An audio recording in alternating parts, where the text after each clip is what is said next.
morning. Please, gentlemen, have a seat. My name is Liz Mildenstein.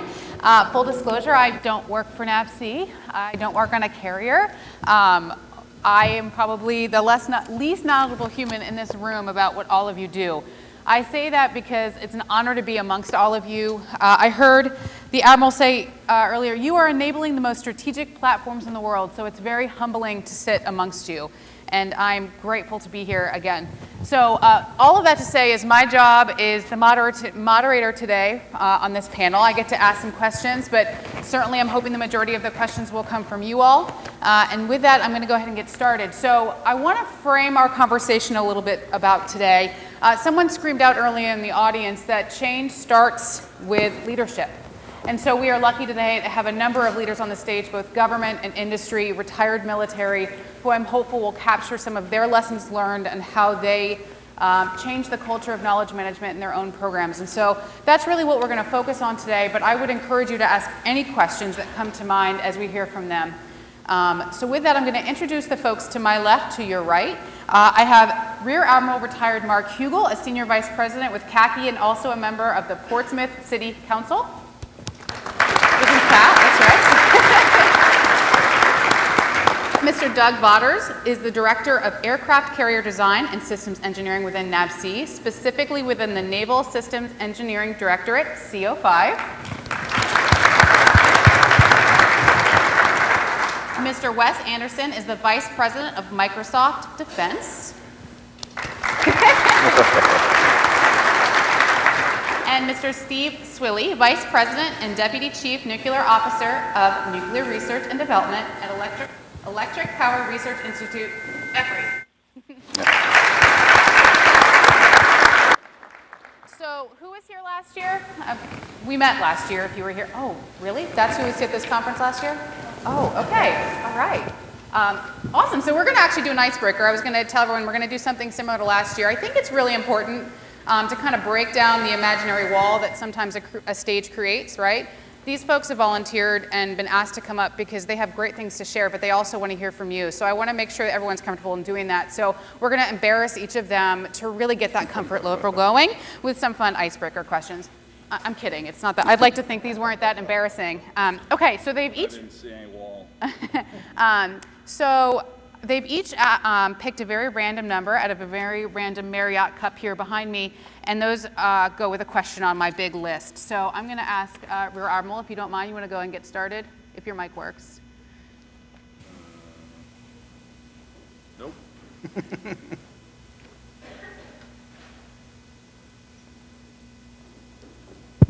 There we go. There we go. Okay, what was your number, sir? 6 or 9, depending on We're going to go standing on your head or with 6. What fictional family would you like to be a member of? What was 9? Oh, no, I'm not doing that. Fictional family. Gosh, I didn't want to get that one either. Yeah. Let's do 9. Okay, that's so cheating, but I'll give it to you. I'd say the Simpsons, but I never watch them. I don't know too many fictional families, I guess. Fair enough. I think I would pick Roseanne. They always just felt like the most connectable family. Oh my gosh. So here's I'll give you number 9. I'll do that for you. If you could have credit for any invention in history, what would you choose? Well, right now I think I'd like to invent AI because it's the next thing. But yeah, I think inventing fire maybe. Okay. I'm the old guy, so fair enough. Go back, It's the wheel or fire for you. Okay. Very good. All right, sir, you're next. What number did you have? It was number 4. Say you're independently wealthy and you don't have to work. What would you be doing with all of your time? Wow, that's a lottery question, right? I think about that a lot. If I won the lottery, what would I do? I guess I think about investing locally in my nearby area to kind of help charities.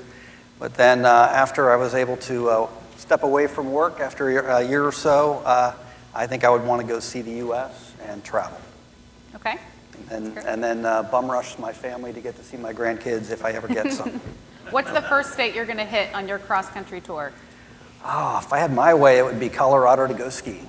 Okay, great. All right, you're up next. What number did you have? Number 15. Number 15. What is the most memorable thing you bought with your first salary? or your first paycheck? So Dad's a Marine. So his belief was everything's earned, not given. So he got me started working at 12 years old. That's if you want something, you gotta make money to afford it and pay for it. Bought a stereo. Music, that was like my liberation, my first big buy. Very nice, that's Yep. great. All right, you are last but not least. 14. 14. What is the most adventurous dish you've ever eaten? Probably goes back a few years, but we experimented as when I was much younger with pit roasted goat, where you dig a pit, build a bed of coals, put the goat in there and cover it up with dirt, let it sit for 12, 24 hours, then pull it out. And how And none of was us died, so. pit roasted goat? Was that good? Is it something you do often now? No, not often, Okay. no. Maybe when you're independently wealthy and you have more time, you will just pit roast all the Yeah, when I goats win you that possibly lottery, we'll do goat every day. All right, awesome. So thank you for that. I really appreciate you guys being open to doing that. I think it's fun. I usually don't have to answer them either, so it's easy for me to assign all of you. So one thing I didn't mention is that you all have the ability to ask questions a couple of ways. Certainly through the mics at your table, raise your hands, I'll call on you. And I'm so sorry to these folks, let me look at you. You deserve my attention too. You can use the mics on your table. If you don't want to do that, you have the app on your phone. Go ahead and select the session we're currently in and you'll see the prompt to ask a question. I asked a really important one during testing, which what is lunch? That's usually what's on my mind. And then you also have the option, that's for our virtual folks too, they can ask questions in that method too. So I do remember last year getting some hot seat questions from the front table. I hope that happens again. But other than that, I will go ahead and get started with what you guys actually want to talk about. So I'm going to throw this one to all of you, but by all means, no, not everyone has to answer. Is how do you ensure that knowledge is sharing is embedded in your organizational culture and not just a one-time event? So earlier we talked about how change starts from the top, right? So I'm just curious how you all ensure that and how you build it into your culture daily. Well, there was an answer out here in the middle of the room that I certainly can't top. The discussion we had at our table about that question, though, I mentioned that one of the challenges with knowledge sharing is finding time in your day to think. And so, particularly when you're nose down, tail up, working in the shipyard and you are solving problems all day long, including long into the evening and sometimes into the night, to find time or really to make time for you and your team to step back from the rush of the day, from the problem solving of the day, and think about what's coming, think about what you wished you knew that you're pretty sure you don't know, and then making the time to reach out and gather that information. One of the solutions that I always recommended to my team, you should know who is in your job on other project teams, who's in your job at the other shipyards, and put them on your speed dial. Now there isn't a speed dial, but if you've got them in your cell phone, when you do get a few minutes to breathe and think, it's handy to pull out that contact list and track down folks who are in your predicament and kind of ask them their advice. And sometimes their advice is, don't do what I did. That's just as valuable and sometimes more valuable than this is what's working for me. Thanks. Anybody else? Go ahead, sir. I think I'll give a perspective maybe more from the commercial nuclear fleet. So I would say it's really embedded into our DNA, and that was driven by really 3 events in our history. And that was 3 Mile Island, Chernobyl, and Fukushima. So if you go back to 3 Mile Island, the event that happened there, a very similar event had happened at another commercial nuclear power plant, but the information hadn't been shared.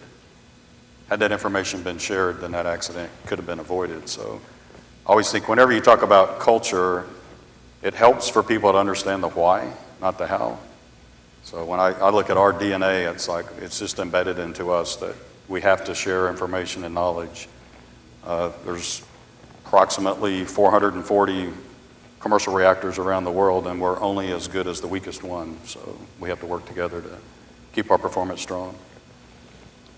So you talked about people may not have the time to even think in their day to do that kind of that exercise, that strategic thinking. That how do you encourage them to find the time that you are willing to say, I understand, here are my priorities, but I also understand taking that time as a priority as well? How do you all within your teams or as leadership make sure they understand that I find that time, that strategic thought priority just as much as a number of your other tasks? I can get a start there. I'd like to tell you that we've gotten it right as a company. We've always just magically figured it out, but we haven't. There's times that we've done it well, and then we lost our way, and then as a company, now we've been trying to refine that way. And I think it comes back to something pretty simple, which is we look at our culture, one of the things that developed over time, we were really valuing knowledge and intellect. And what that was creating is a kind of paradigm where people were hoarding knowledge, and knowledge was power, and we were rewarding that. And we recognized as leadership, we had to change that. And so we actually changed, go back to the what's in it for me, where someone makes it a priority, is how do you reward people for sharing? How do you look at awards and then award that type of behavior? And so when it comes time to promos or awards or rewards at the end of the year, we actually look at now at 3 circles of impact. So if you want to be a high achiever, you not only need to drive results, but you also need to contribute to the success of others and build on the success of others. Otherwise, you reinforce this not invented here syndrome, where the value is to be the hero and have it your idea versus building on someone else's idea. And if you're going to create innovation, go back to the point of view that none of us is smarter than all of us. And how do you really bring that power? It's to create a learning organization. So not to have a few know-it-alls, but an organization of learn-it-alls. And how do you enable that learning? It's in sending that behavior. Otherwise, you're not going to get the outcome. That's great, thank you. So I just checked and got very overwhelmed by the amazing number of questions you all are putting in the chat, so thank you. I can put this paper to the side. All right, thank you for that. So I can share this on the screen. Let's see, I want to impress everyone with my savvy technology. How do you approach leaders who aren't leading with the same approach you are, where it's important to take time for strategic thought? What would you say to an employee who says, my boss isn't really open to that kind of strategic thinking, that kind of knowledge sharing? They want me to just be head down, day in, day out, focused on the task at hand. What would you say to that person and how to break through that? I would say you need to go talk to that boss, because I think in the end they may be getting the wrong impression. Most every leader I've ever worked for, in the end their focus is on creating a team with the confidence and the depth of knowledge to attack lots of problems. We get so very laser focused on our mission, which is so important, that at times we lose focus on building that team that can really take on these challenges in the future. So I would just recommend go seek out those leaders and make sure you got your perspective straight, because I think almost every time you're going to get the feedback that you got to take care of your team and you got to take care of your people, and that's how you really achieve mission. So to tack on to that, as leaders, if change starts with you, what is your strategy when it comes to when there's resistance to change? So maybe not just leaders who are resistant, but an entire workforce. The quote that I remember that stuck with me is, if you don't like change, you're going to like irrelevance a lot less. Change is how you stay relevant. And for us as a nation in this near-peer competition, there's a lot of change required so that we can go faster and get to the outcome. So again, I think it's that motivation piece.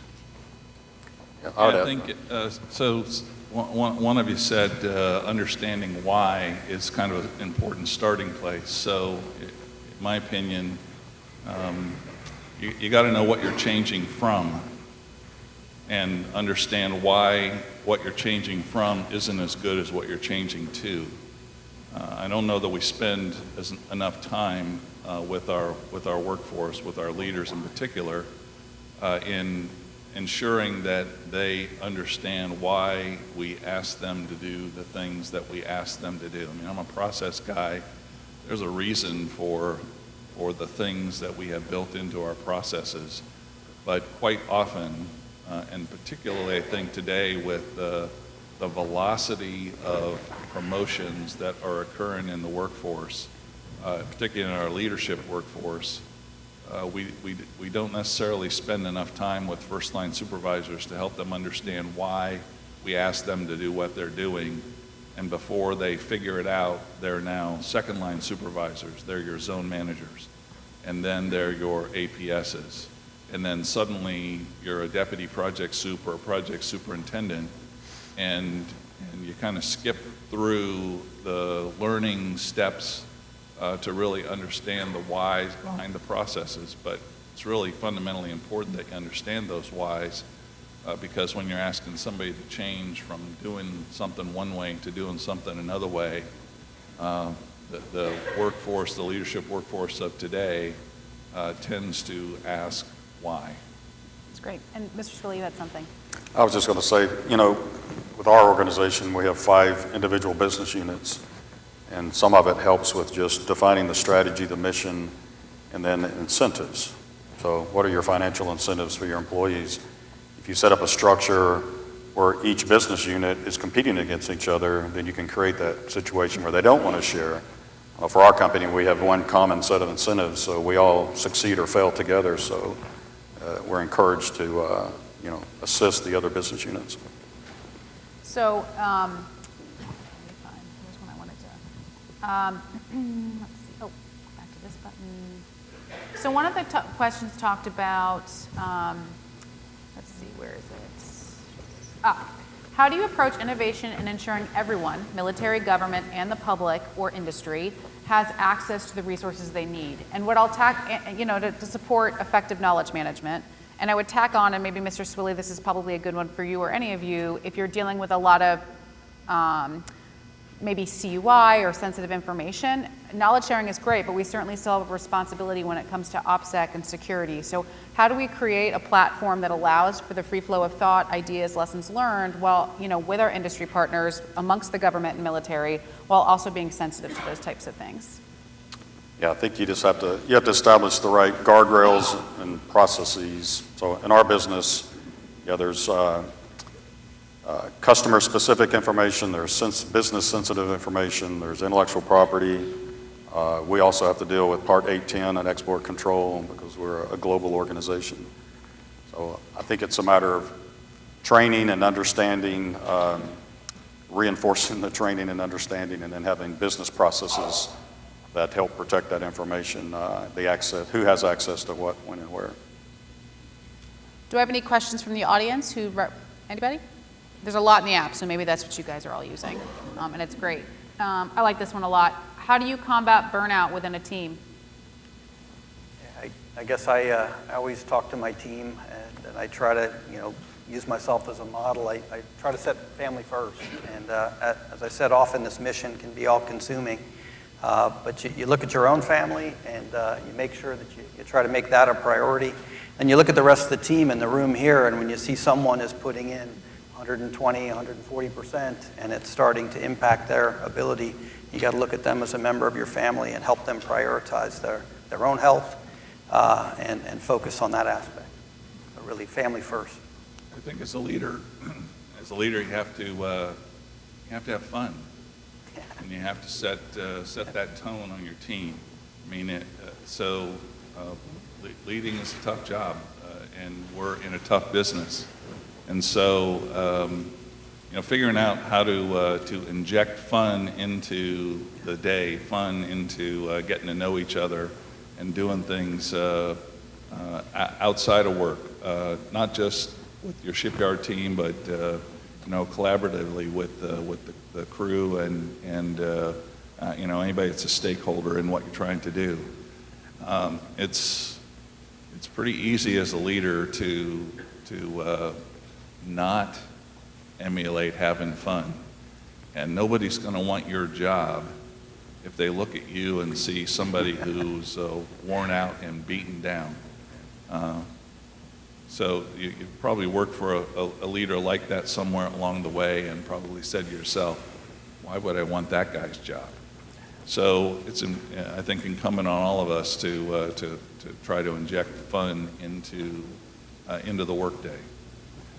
think one of the important things as a leader, and again, I look at leader at any levels, not just a manager, is being in tune with your organization. So I spend about 10 hours doing skip levels, doing roundtables, get what I'll call getting the ground truth. Because I believe that people want to be successful. So what are the things that drain energy from the organization versus give them energy? It's that friction, it's the infighting, it's all the impediments, the things that get in the way. That's what drains the energy out of the organization. And so if you can remove those barriers or those inhibitors, I find that people then, they're motivated to do the work that we're doing, to serve our country.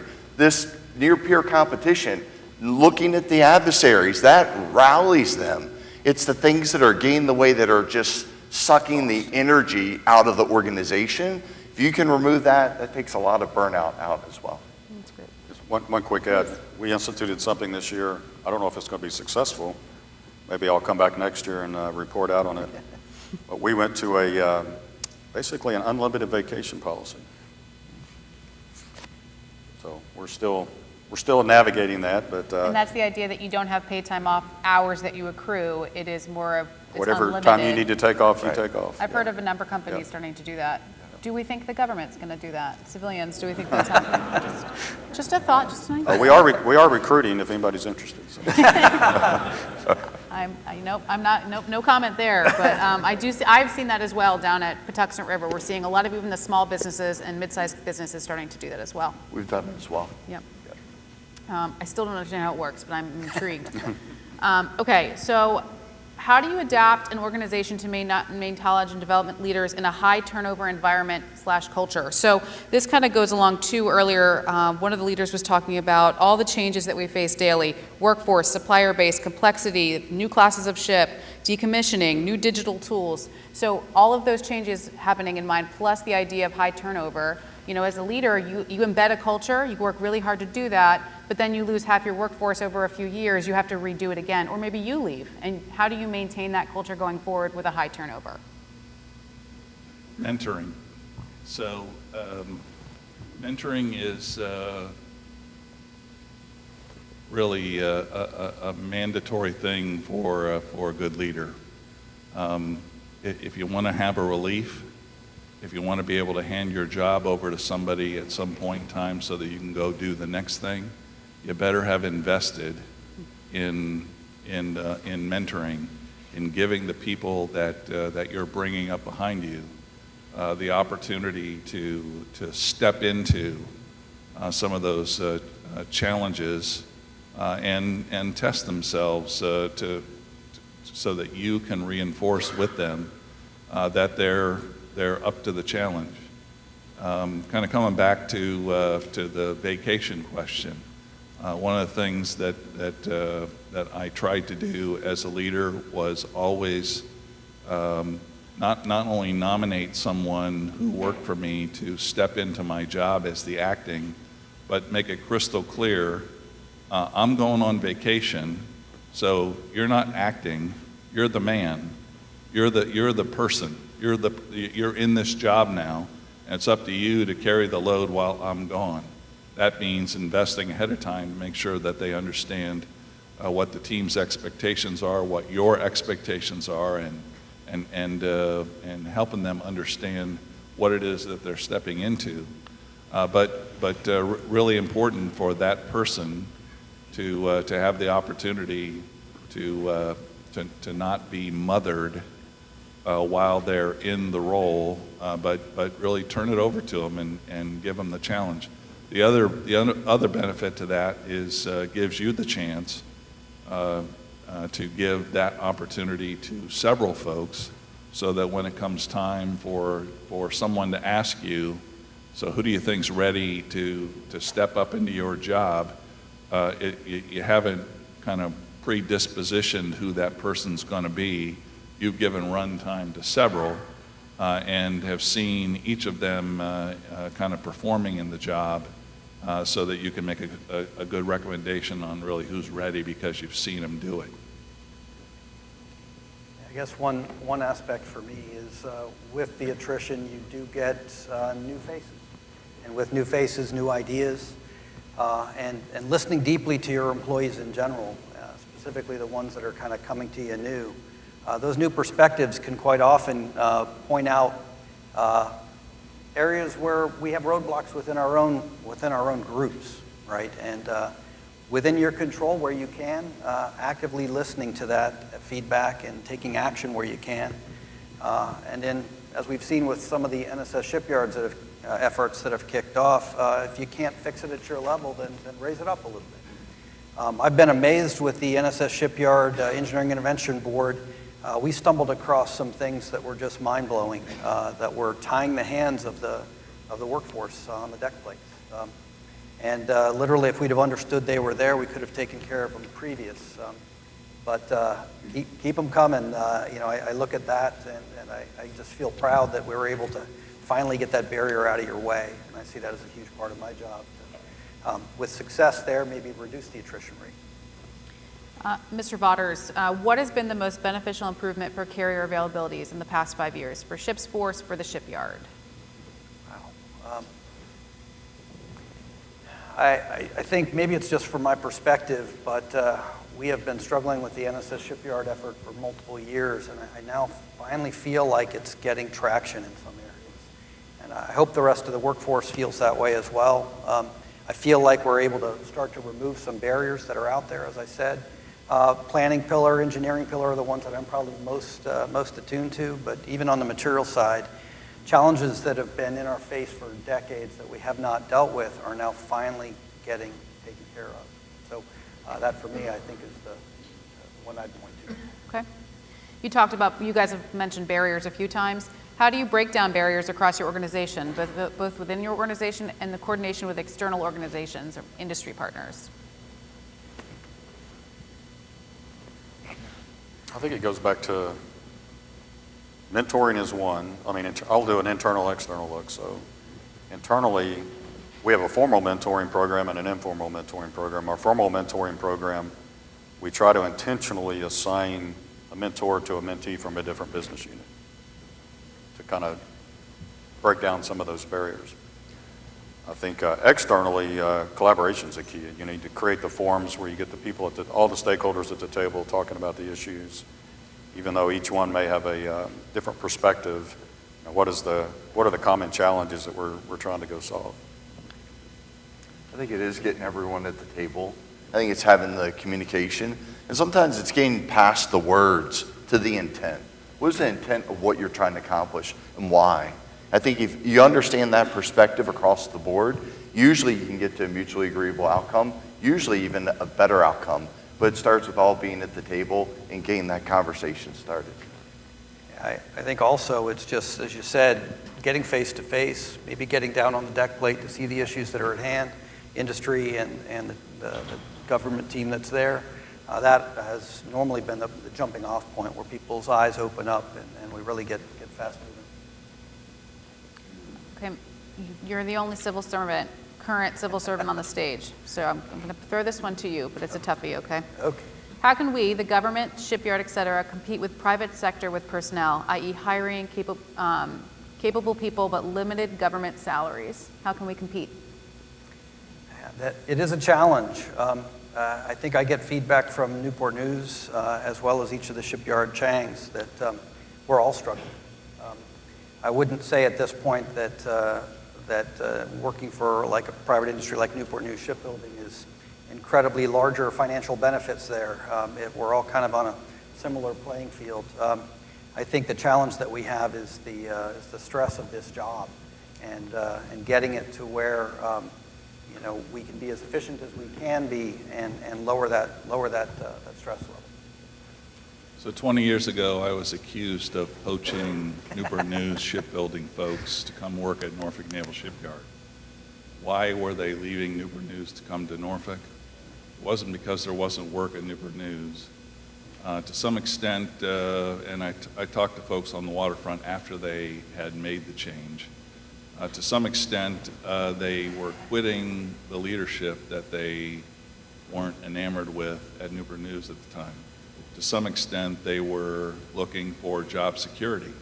Let's face it, a public shipyard worker doesn't have to worry about where the next ship contract is coming from and who's going to win it.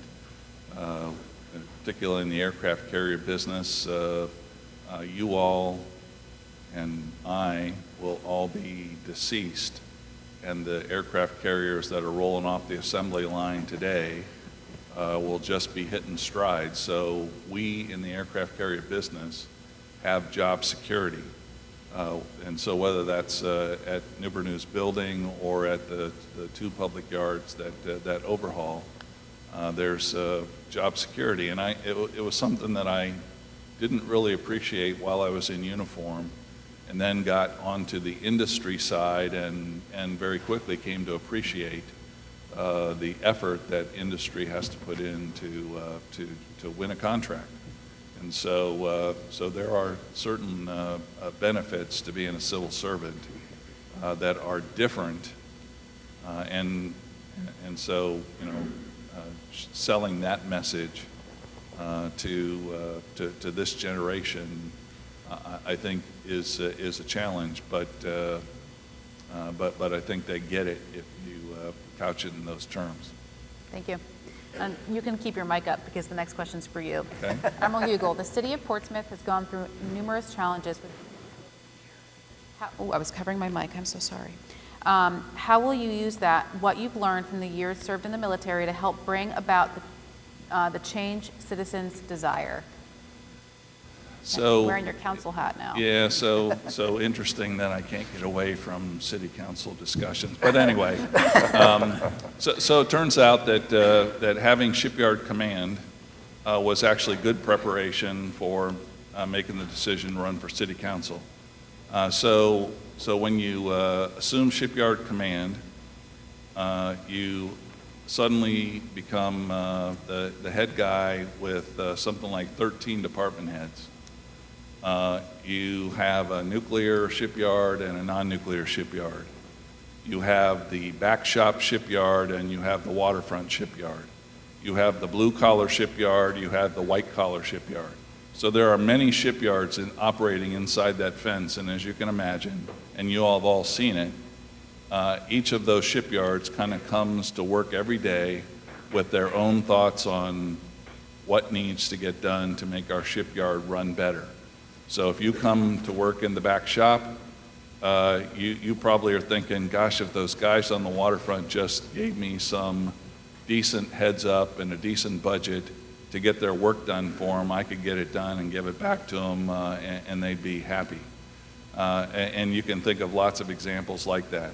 So it turns out that being in local government is not so different, because you have many agendas. You have a collection of folks who are the leaders of the group. In my case, I describe working on city council, at least in the Virginia form of local government, is more similar to being the guy at Soup Ship Newport News than the guy at Norfolk Naval Shipyard. The guy at Norfolk Naval Shipyard, I had my hands on the steering wheel.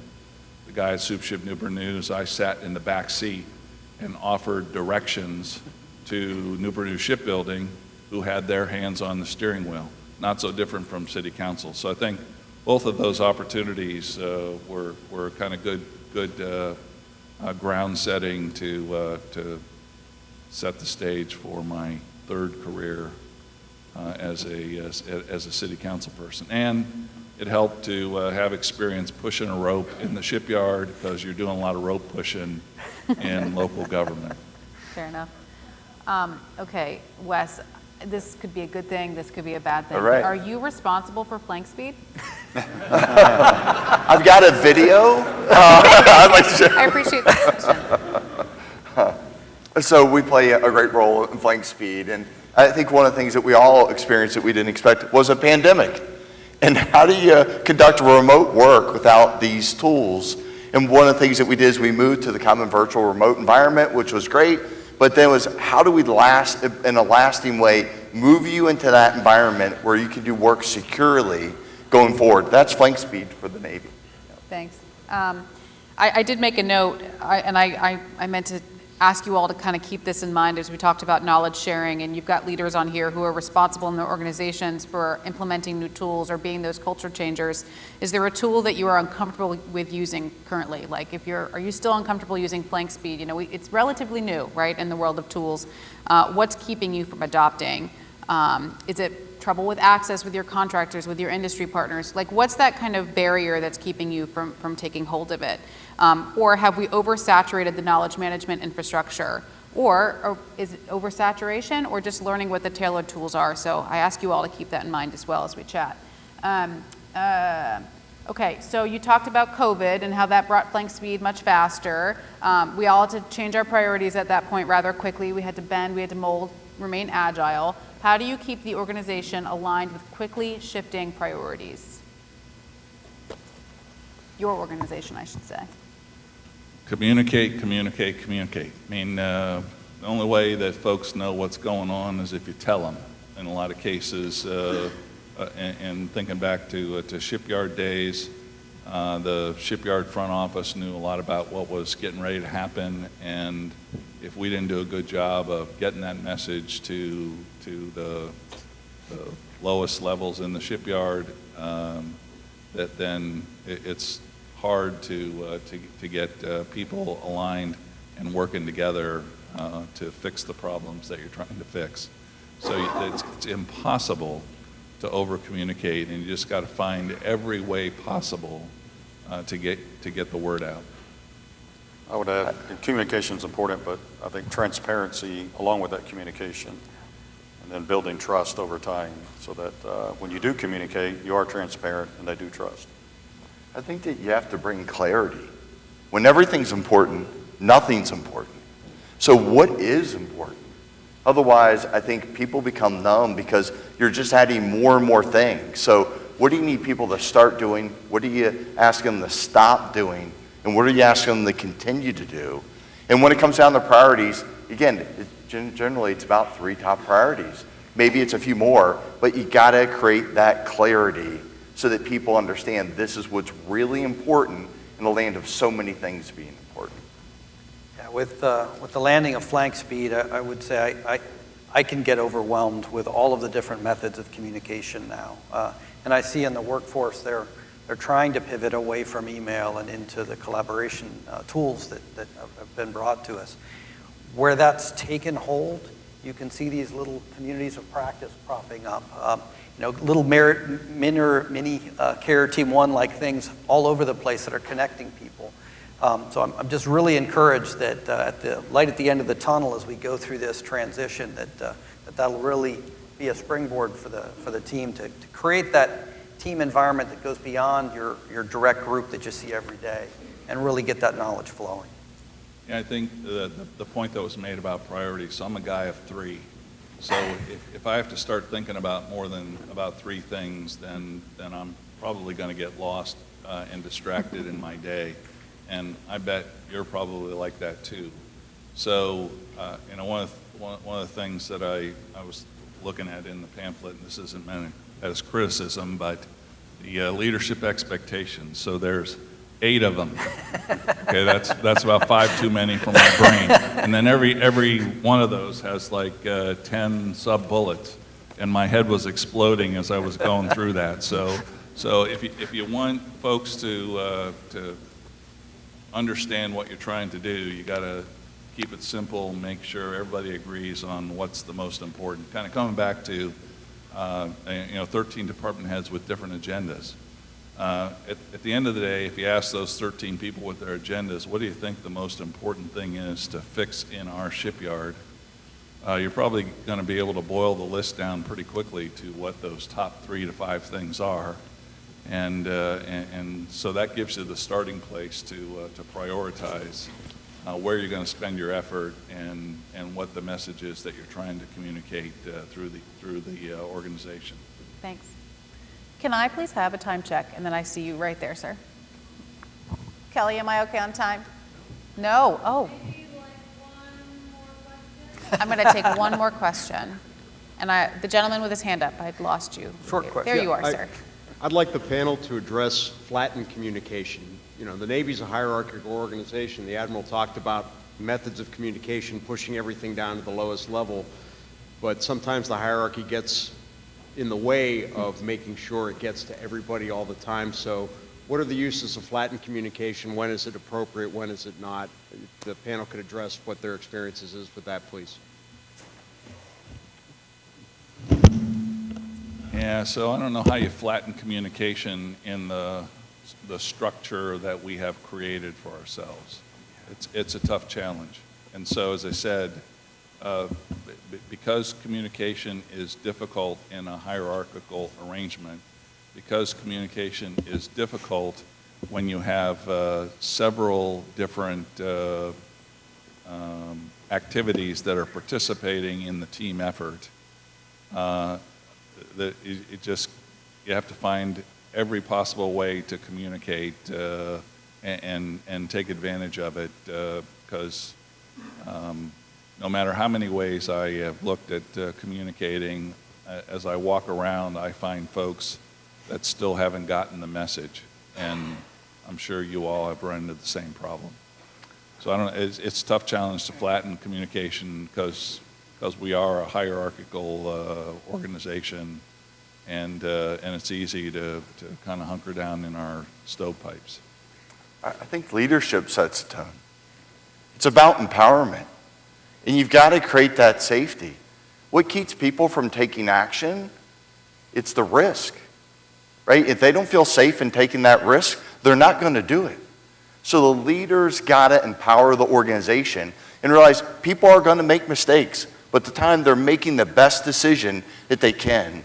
Do you stand behind them, right? And how you handle that situation is going to determine whether you see more flat organization, execution, right, in solving these problems that you need solved every day and moving quicker, because you're not going to have speed in that hierarchical structure that you're going to have more in that network, flat, point-to-point enabled organization. But I really think it comes down to leadership setting the tone and how they empower the organization, and then how they respond when things don't go well versus just when they do.